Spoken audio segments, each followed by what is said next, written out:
बिस्मिल्लाहिर्रहमानिर्रहीम। अस्सलामुअलैकुम नाज़रीन, आज की वीडियो में बात करेंगे कि पूरे सोशल मीडिया पर गजा की पट्टी पर जो फ़लस्तीनियों की तबाही हो रही है इसके बारे में आगाही दी जा रही है। पूरी दुनिया बता रही है कि इसराइल ने फ़लस्तीन का कितना नुकसान किया, वो सब कुछ दिखाया जा रहा है। लेकिन हम आपको दिखाएंगे कि हमास और हिजबुल्लाह ने इसराइलियों का कितना नुकसान किया, कौन कौन से शहर तहस नहस हुए, जबकि इसराइलियों के अंदर आजकल भगदड़ मची हुई है। आजकल इसराइल वाले अपने घरों में सो नहीं पा रहे, बल्कि इन्होंने खुफिया ठिकाने बनाए हुए हैं, वहां पर जाकर रह रहे हैं। लेकिन हमास के जंगजुओं ने इसराइल के खुफिया ठिकानों को भी, जहां पर इसराइल के आम शहरी रहते हैं, इनको भी निशाना बनाना शुरू कर दिया है। पूरे इसराइल के अंदर कहराम मचा हुआ है, फौजियों के अंदर खौफो हरास फैल चुका है और फलस्तीनी जो हैं वो एक एक बच्चा लेकर आ रहे हैं अपना, वो भी इस जंग के अंदर शामिल हो रहे हैं। नाजरीन, अल कुद्स फोर्स जो कि हमास की फोर्स है, अल कासिम फोर्स जो कि हमास की फोर्स है, इन्होंने इसराइल की कमर तोड़ कर रख दी है। मामलात को एक एक करके बड़े आसान लफ्जों में आपके साथ शेयर करेंगे। छोटी सी गुजारिश है कि वीडियो को एंड तक देखें और हमारे चैनल सऊदी न्यूज टीवी को सब्सक्राइब करें। सबसे पहले आपको बताते चलें कि अभी लेटेस्ट 3 न्यूज ये है कि हमास के अल कुद्स फोर्स और अल कासिम फोर्स ने इसराइल के कोस्टल सिटी जिसका नाम अश्कलोन है, इसके ऊपर कार्रवाई की है। 2 मिनट के अंदर 70 फायर किए हैं इन्होंने मिसाइल, जबकि 5 मिनट के अंदर 135 मिसाइल इसराइल के इस कोस्टल शहर जिसका नाम अश्कलोन है इसको हमले करके तबाह कर दिया गया है। इसराइल के अंदर यहूदियों के अस्पताल बिल्कुल फुल हो गए हैं, कोई भी गुंजाइश नहीं है कि नए जख्मी या जो भी नए कोई डेड बॉडी है वो अस्पतालों के अंदर रखी जाए। इसके अलावा बड़ी अहम बात यह है कि इसराइल के अंदर 500 से 700 गाड़ियां तबाह होकर रह गईं। इनमें ज्यादातर गाड़ियां फौजियों की गाड़ियां थी जो लॉजिस्टिक के लिए इस्तेमाल होती थी या फौज की मूवमेंट के लिए इस्तेमाल होती थी, वो सारी तबाह हो गई। इसके अलावा तेल अवीव एक शहर है इसराइल का,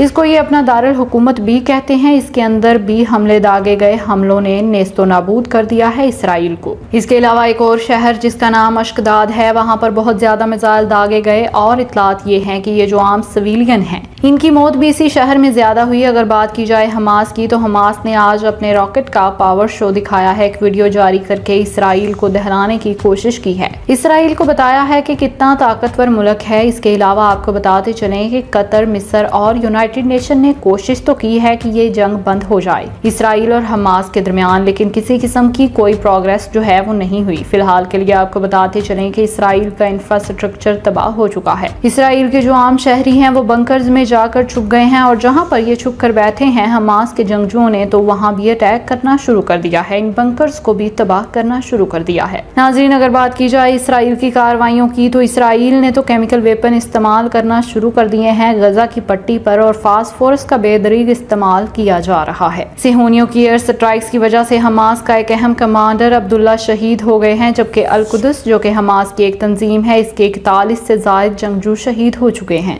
नाजरीन, ये जो पूरी की पूरी तबाही जो अश्कलोन, अश्कदाद और तेल अवीव के अंदर इसराइली शहरियों के ऊपर हुई है, ये बेसिकली किसी मुल्क ने नहीं बल्कि आम छोटे से एक जंगजू ग्रुप ने की है। तो ये थी आज की पूरी खबर। इस हवाले से अब आप क्या कहते हैं, कमेंट सेक्शन में अपनी राय का इजहार जरूर कीजिएगा। अब तक के लिए इतना ही, जज़ाकल्लाह।